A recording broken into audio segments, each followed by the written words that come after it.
You guys remember when that apparel company Supreme sold a bunch of meaningless, arbitrary products for like thousands of dollars and a bunch of retarded hype beasts lined around the block just to get their hands on a Supreme branded brick? I do. It's really stupid. But Supreme didn't stop there. They sold like crowbars, fire extinguishers, dog bowls, hammers. They sold a bunch of really stupid things because they knew a bunch of people just wanted to spend a bunch of money to have something that had their logo on it.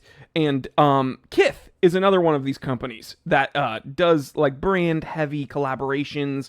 And Kith is very, very similar to Supreme, except Kith is a little bit more gay. Anyway, Kith did a collaboration very recently with one of my favorite watchmakers, Tag Heuer. Let's take a look. It is 12:50 p.m. Let's get down to business.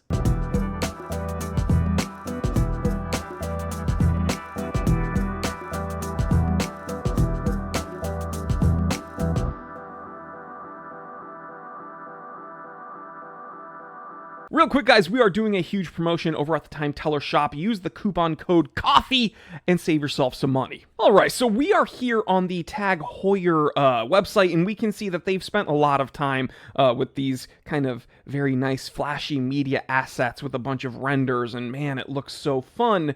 And when we scroll around, we can see experience the revival of an icon. Tag Heuer and Kith revived the original 1986 Tag Heuer Formula 1 series with a modern twist. Okay, so what is the modern twist? Well, they claim they've upgraded these from the original models because these have sapphire crystals. Oh my god, thank God! This is so worth the $1,500 they are asking. Now, you can't get these for $1,500. No. And we're going to talk about that in a moment. But let's just take a look. So, quartz 35mm steel. We got some black PVD coating blue, black PVD coating green. And then we have, oh my god, this one. Absolutely hideous. This, like, what is going on here? Dude, what is with that? The yellow, green, and blue, and red, like, this is horrendous. They look terrible. Bold colors, that's for sure. And refined materials. Not really. Step into the vibrant fusion of heritage and forward-thinking design. This is literally not forward-thinking. Do you know how I know that? Because you are reviving an old design. These are reissues.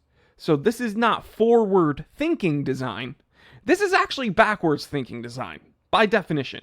So they are just using a bunch of buzzwords, and whatever consultant they hired to write this copy got paid a lot of money to say a whole lot of nothing. What a surprise. I work in the marketing realm. I have a marketing firm, and we do a lot of ad copy, and some people just want you to produce a bunch of word salad, and that's exactly what happened here with Tag Heuer. So, again, in my notes, these are just a reissue of the 1986 Formula 1 from Tag.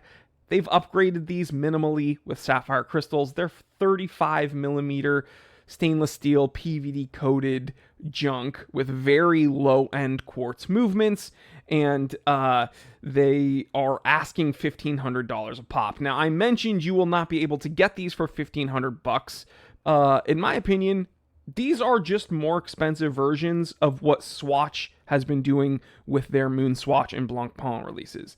These are little tokens, just little placeholders to have branding on that, resellers will just scoop up. And so these are not made for the enthusiasts.